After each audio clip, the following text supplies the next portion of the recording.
While recovering from a broken leg I got protecting our home during a break-in, I heard my wife tell her friends in the next room, "He can't even defend our house properly. I'm stuck playing nurse to an invalid now."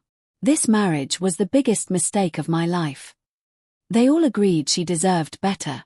I continued my recovery without letting on what I'd heard. 3 days later she called 13 times, begging me to undo what I did. I'm 34, male. I'd been married to Charlotte, 32, female, for 6 years. We met through mutual friends at a happy hour back when those were still a thing, pre-pandemic life, remember that? The connection was instant. She was smart, ambitious, and honestly way out of my league, or so I thought. Fast forward to 3 weeks ago, and I learned just how accurate that last part might be. We live in a decent neighborhood, not fancy, just a regular suburban area where people mostly mind their business. Crime isn't common, but it's not unheard of either. Our house is nothing special, a 3-bedroom we've been slowly fixing up. Charlotte always complained it wasn't as nice as her sister's place, but I thought we were building something together. The night it happened, Charlotte was at a team-building dinner with her co-workers. These dinners always run late and usually involve plenty of white claws and selfies for the gram. I was home playing Elden Ring and losing track of time, typical Thursday night, don't judge. Around 11:30 p.m. I heard a weird scratching sound at our back door. At first I thought it was the neighbor's cat, that thing is always prowling around our yard, but then I heard a distinct crack, like someone forcing the door. I'm not exactly The Rock or anything, but fight or flight kicked in. I grabbed the baseball but I keep next to the bed. Call me paranoid, but looks like it was justified, and headed downstairs. Long story short, there were 2 guys trying to break in. When they saw me, one ran, but the other guy panicked and charged. During the scuffle I landed a solid hit, but I also fell awkwardly down the last 3 steps of our staircase. My leg twisted underneath me with a sickening pop that I can still hear when I close my eyes. The noise must have scared them off completely, because by the time our Ring doorbell alerted the neighbors, both guys were gone. Nothing was stolen, but I was left with a compound fracture in my right leg, 2 surgeries, and a metal rod that's now basically part of my skeleton. The doctor said I'd be out of commission for at least 8 to 12 weeks. Fun times. Charlotte rushed to the hospital when she got the news. She seemed genuinely concerned, asking the doctors a million questions, helping me get settled at home, the whole supportive spouse routine. For the first few days she was attentive, bringing me food, helping me to the bathroom, talk about testing a marriage, and keeping up with my meds. But by day 5 I could tell her patience was wearing thin. The sighs got longer, the eye rolls more frequent. I get it. Nobody signs up to be a caretaker in their early 30s.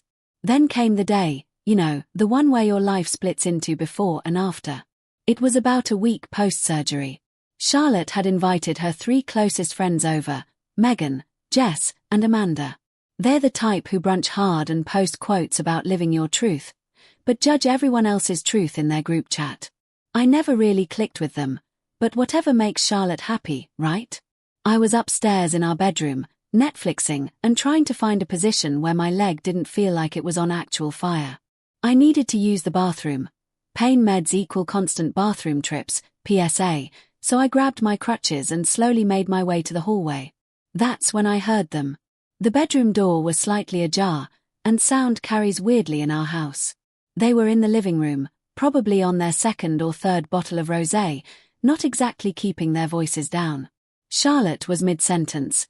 Can't even defend our house properly. I mean, who gets their ass kicked by one burglar? Now I'm stuck playing nurse to an invalid. I had to cancel my spa weekend to change his disgusting bandages. Supportive friend noises and ahus. Then the kicker. This marriage was the biggest mistake of my life. I thought I was getting a partner, not a patient. He's going to be useless for months. And the response from her wonderful friends. Variations of "you deserve better" and "why don't you just leave him while he's down?" I stood there, balanced on my crutches, feeling like someone had just yanked the floor out from under me. 6 years, 6 freaking years, of building a life together, and this is what she really thought. Side note, when people show you who they are, believe them the first time. Maya Angelou knew what was up. The weird thing about truly shocking moments is how calm you get. I didn't storm downstairs for a confrontation. I didn't throw anything. I just quietly crutched my way to the bathroom, did my business, and went back to bed. My leg hurt, but it had nothing on the hollow feeling in my chest. That night Charlotte came to bed smelling like wine and fake sympathy. She asked if I needed anything in that sugary voice that now sounded so false. I said I was fine, turned away, and pretended to sleep while my mind raced at 100 miles an hour. Over the next few days I watched her with new eyes. The mask slipped more often, the annoyed sighs when she had to help me shower, the way she'd check her phone while I was talking, how she'd accidentally bump my leg when making the bed. Small cruelties I might have overlooked before. I started noticing other things too, how she always seemed to be texting someone then deleting the messages, how our joint account was taking more hits than usual for girls' nights and self-care purchases, the whispered phone calls she'd take in the backyard. I decided to do some digging while she was at work. Thank God for cloud backups. Our financial statements showed some interesting patterns. Turns out Charlotte had been slowly siphoning money into a separate account I didn't know about. Not massive amounts, but enough, about $300 every month for the past year. Almost $4,000 total. Money that was supposed to be going toward our future. The more I discovered, the colder I felt. This wasn't just about some hurtful words said to friends. This was methodical. She was planning an exit strategy while I was working overtime to fund our someday plans. All those nights I stayed late to earn extra, thinking I was building our future. Joke's on me. I also found emails with a rental agent about a potential solo living situation. Meanwhile, I contacted a lawyer. Without getting too specific, let's just say I work with computers and Charlotte doesn't understand how digital footprints work. Every nasty text about me to her friends, every search for how to divorce injured spouse, every transfer to her secret account, all documented and backed up.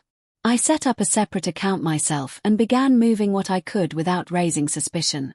I called in favors from actual friends, made plans, secured copies of important documents while she was at her essential MANA-PD appointments. The reality, according to the bank. I'm the one who's been keeping us afloat all these years. Charlotte makes good money, sure, but her spending habits are out of control. Those designer bags she got on sale. Not so much. The work trips that somehow always coincided with music festivals.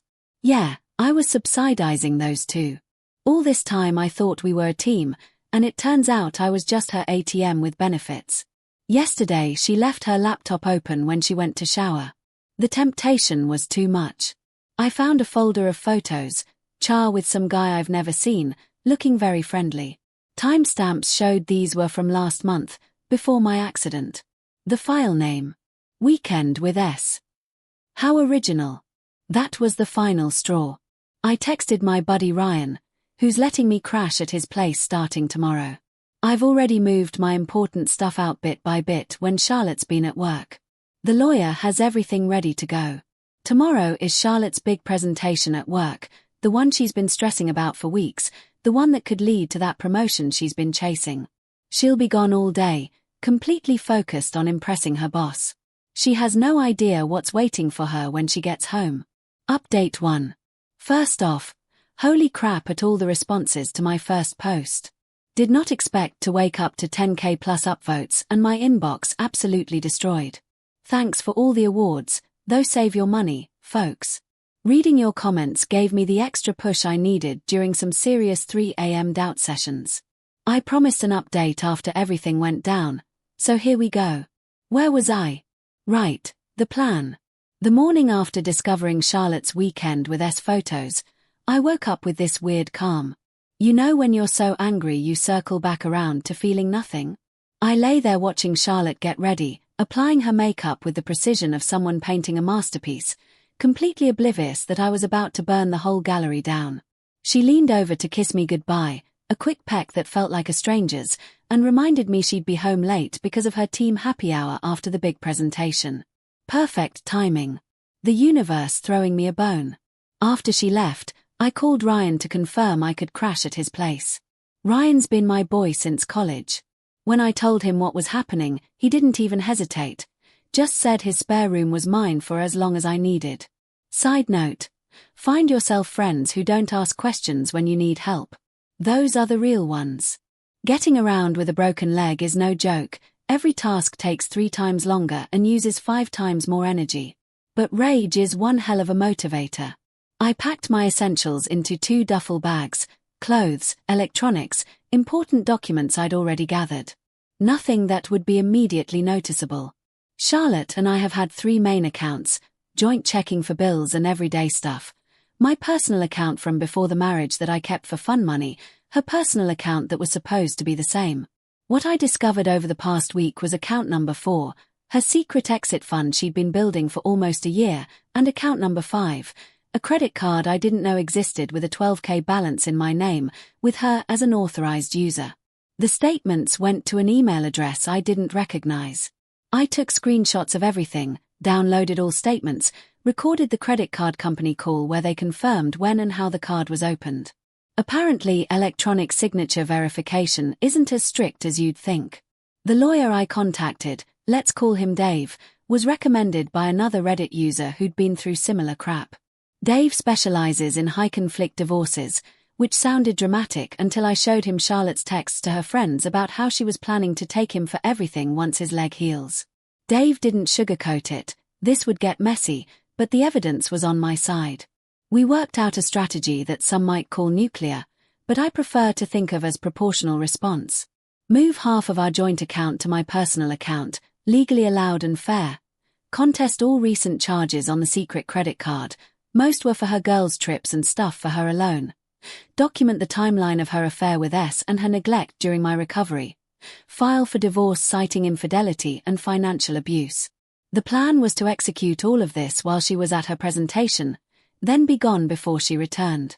Maximum impact, minimum confrontation.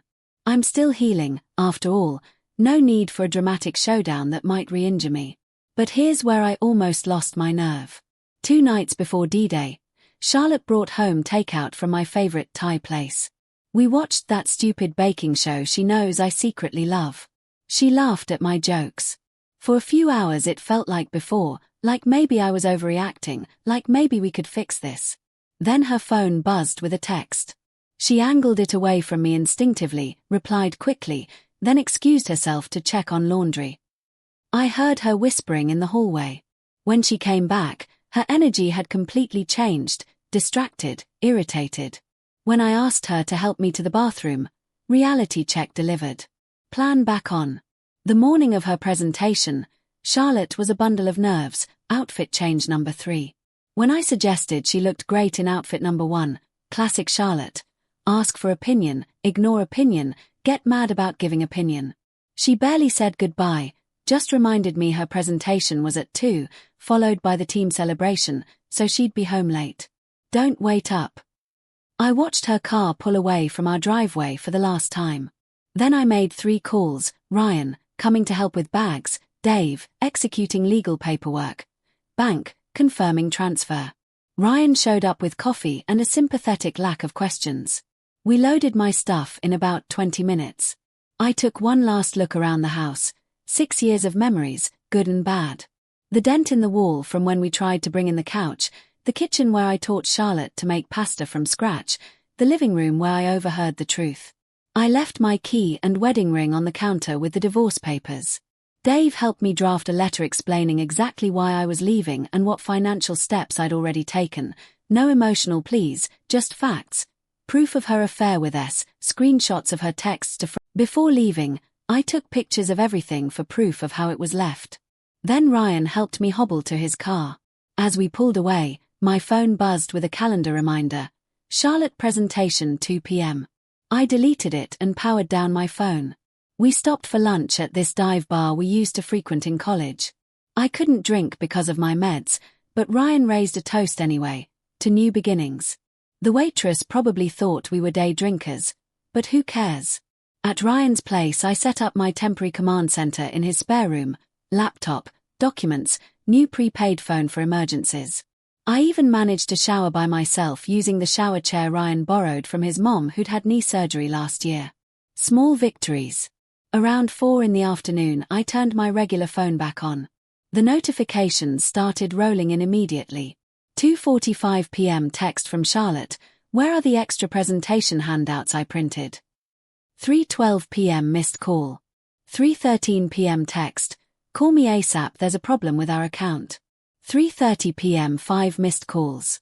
3:45 p.m. voicemail, Charlotte sobbing, unintelligible.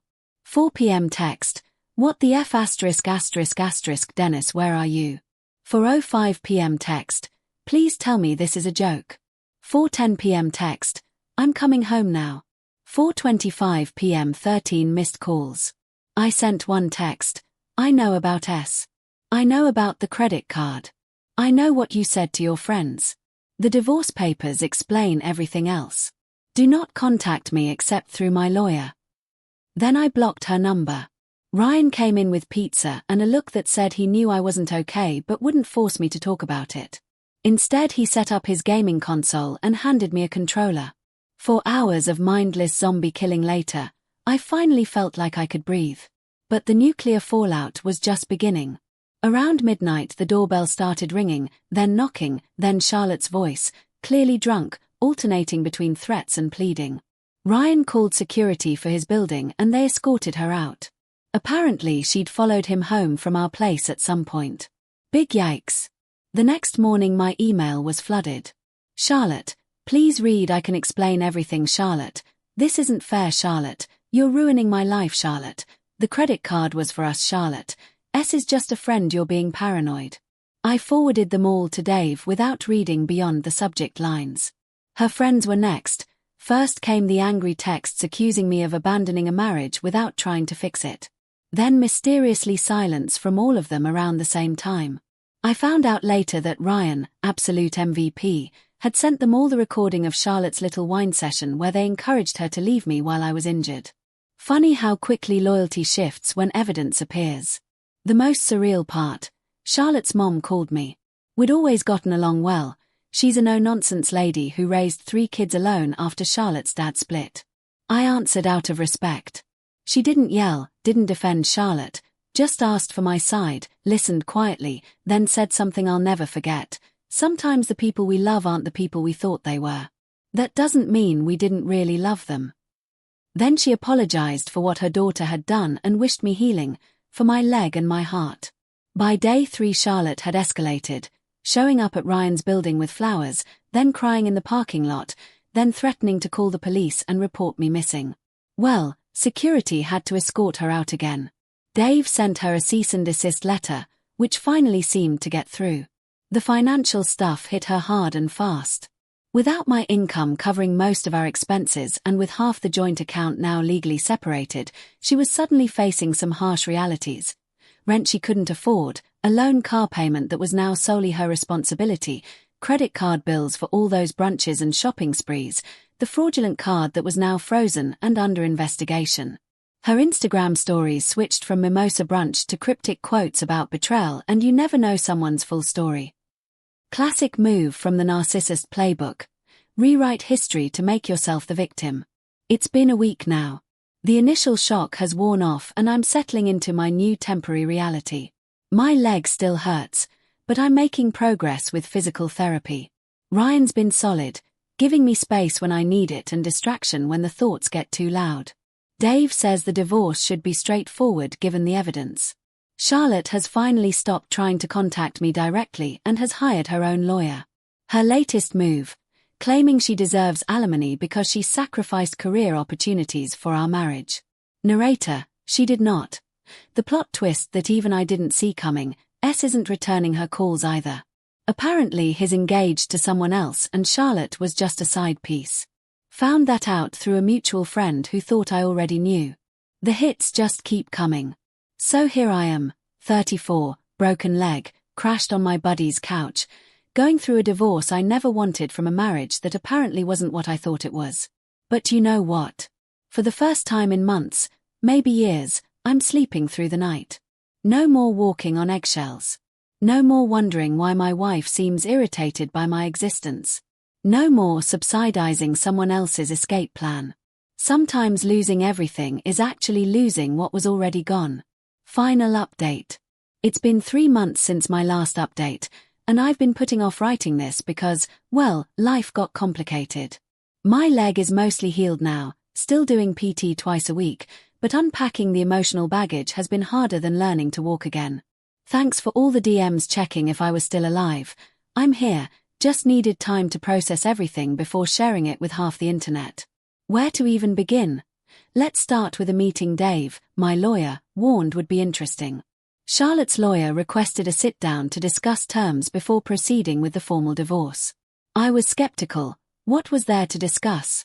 The evidence was overwhelming. Her lawyer started with the usual posturing. How Charlotte was blindsided, how my actions were extreme, how I'd created unnecessary hostility in what could have been an amicable separation. Dave let them talk. Then he quietly opened his laptop and played the recording. Charlotte's voice filled the room. Can't even defend our house properly. Stuck playing nurse to an invalid, biggest mistake of my life. Her face went through a fascinating transformation. Confusion, recognition, shock, then something I'd never seen before, genuine shame. Her lawyer's expression shifted too, from confident to concerned.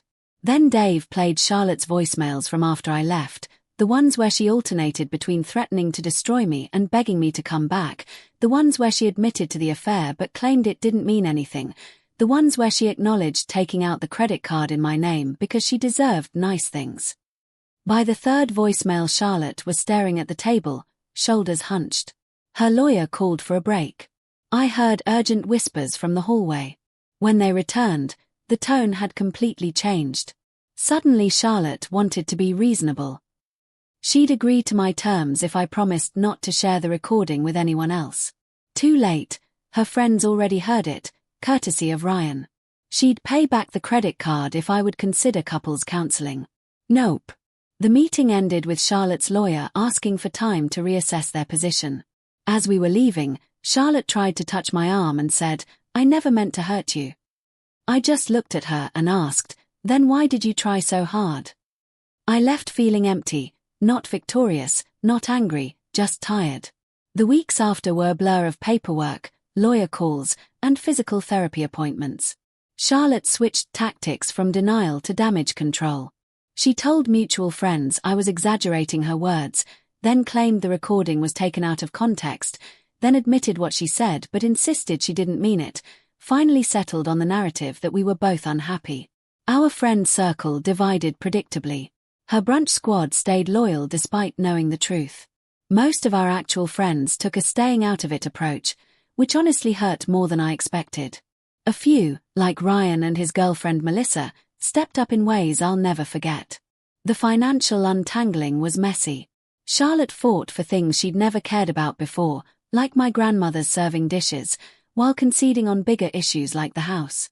It became clear she was less concerned with the outcome and more focused on prolonging the process. Why? Because her perfect exit plan was ruined. She'd intended to leave me after I recovered, after she secured her promotion, after she'd squirreled away enough of my money. My preemptive exit meant she was now struggling with rent on our place alone, dealing with her own financial mess, and facing social consequences she hadn't anticipated. During a particularly tedious email exchange about who owned what, I had a realization. I didn't care anymore. The plates, the furniture, the stupid overpriced espresso machine she insisted on buying, none of it mattered. I told Dave to give her whatever she wanted of our shared stuff. I just wanted out. That decision shifted something in me. For the first time since this all began, I felt lighter. I found a small one-bedroom apartment near the city centre. Nothing fancy, but it has good natural light and no memories. Ryan helped me move in again, with the leg, and a few other friends showed up with housewarming gifts. Normal stuff like cleaning supplies and toilet paper, not the Instagram-worthy presents Charlotte always insisted on. The first night alone in my new place was weird. After months at Ryan's and years with Charlotte, the silence felt heavy. I sat on my second-hand couch, Facebook Marketplace FTW, scrolling through Netflix without actually watching anything when my phone buzzed. Charlotte, using a new number I hadn't blocked, I signed the papers. It's done. I stared at the message for a long time. 6 years, done, just like that. I didn't respond. 2 days later I ran into Amanda, one of Charlotte's wine and judge friends, at the grocery store. The awkward encounter I'd been dreading. She spotted me first, hovering uncertainly by the produce before approaching. What she said surprised me. She apologized, not just a quick sorry, but a real acknowledgement that she'd encouraged Charlotte's worst behavior that afternoon when I overheard them. She admitted they were all jealous of Charlotte's marriage. Amanda's boyfriend had just cheated on her, Jess was going through a divorce, Megan was perpetually single. They'd been bitter, and Charlotte wanted to fit in. Not an excuse, Amanda clarified, just context. She'd realized too late that she'd helped destroy something good because of her own unhappiness. I thanked her for the explanation and wished her well. As I wheeled my cart away, she called after me, "Charlotte misses you, you know. She's just too proud to admit she messed up." I nodded but kept walking. Some broken things can't be fixed. The divorce was finalized faster than expected. No kids, no complex assets, and Charlotte's lawyer advising her to settle quickly given the evidence. I didn't take her to the cleaners like Reddit commenters urged, just split things fairly, with her taking responsibility for the fraudulent credit card and me keeping my retirement accounts intact. I got occasional updates about Charlotte through mutual connections. Her big promotion fell through after her presentation tanked, the one from D-Day. She started therapy, according to her social media, where she posts vague inspirational quotes about healing journeys. She moved to a smaller apartment, started dating someone new, then stopped posting about him abruptly. None of it brought me joy or pain. It just was. As for me, life settled into a new rhythm. My leg healed enough for me to start running again, slowly at first, then building distance. I reconnected with old friends I'd neglected during the marriage, joined a local gaming group that meets weekly, deleted dating apps after a few disastrous attempts at getting back out there. I even took a solo weekend trip to the mountains, something Charlotte always vetoed because she hated hiking. Standing at an overlook watching the sunset paint the sky in colors you can't capture on a phone camera, I had the thought, I'm okay being alone right now. Maybe for a while. 6 months after finalizing the divorce, Charlotte reached out again. She'd been in therapy, she said, realized what she'd lost, wanted to meet for coffee, just to talk. I agreed, mostly out of curiosity. We met at a neutral coffee shop downtown. Charlotte looked different, less polished, more real somehow. The conversation was stilted at first, where do you even begin stuff, then eased into something almost comfortable. Almost. She apologized properly this time. No excuses, no justification. Just recognition of how she'd hurt me, both before and after I left. She explained, not defended, how she'd let external validation and social climbing become more important than our partnership, how she'd started believing she deserved better because her friends kept saying it, despite having a husband who supported her dreams and loved her genuinely. I listened, thanked her for the apology, wished her well, and felt nothing. No anger. No love. No regret. Just the peaceful certainty that I'd made the right decision. As we were leaving, she asked if there was any chance, forever. I looked at her, really looked at her, and said the truest thing I could, even if I could forgive you, I could never trust you again. And without trust, what's left? She nodded, eyes filling with tears she was too proud to let fall, then hugged me quickly and walked away. That was 3 months ago. I haven't heard from her since. Last week I signed a lease on a townhouse, got promoted at work, started dating someone new, taking it slow, being upfront about my baggage. Megan is kind, funny, and direct in ways Charlotte never was. She doesn't play games or care about impressing Instagram followers. When I told her about my divorce, she didn't judge either of us, just said, everyone has a past worth learning from. I still have moments where I miss what I thought I had, where I wonder if I could have done something differently, where I wake up reaching for someone who isn't there. But those moments are getting fewer, the space between them longer. That's the thing about betrayal, it doesn't break you all at once. It creates fracture lines that weaken the whole structure. Your trust, your self-worth, your belief in your own judgment. Healing isn't about forgetting what happened. It's about rebuilding on a stronger foundation. I'm not the same person who stood on crutches in that hallway hearing his wife say those words. I'm not bitter. I'm not angry. I'm just awake, aware of my own worth in ways I wasn't before. So that's it, Reddit. The end of this chapter anyway. Thanks for witnessing my journey, for the advice, some good, some terrible, and for reminding me that even in our worst moments, we're never as alone as we feel.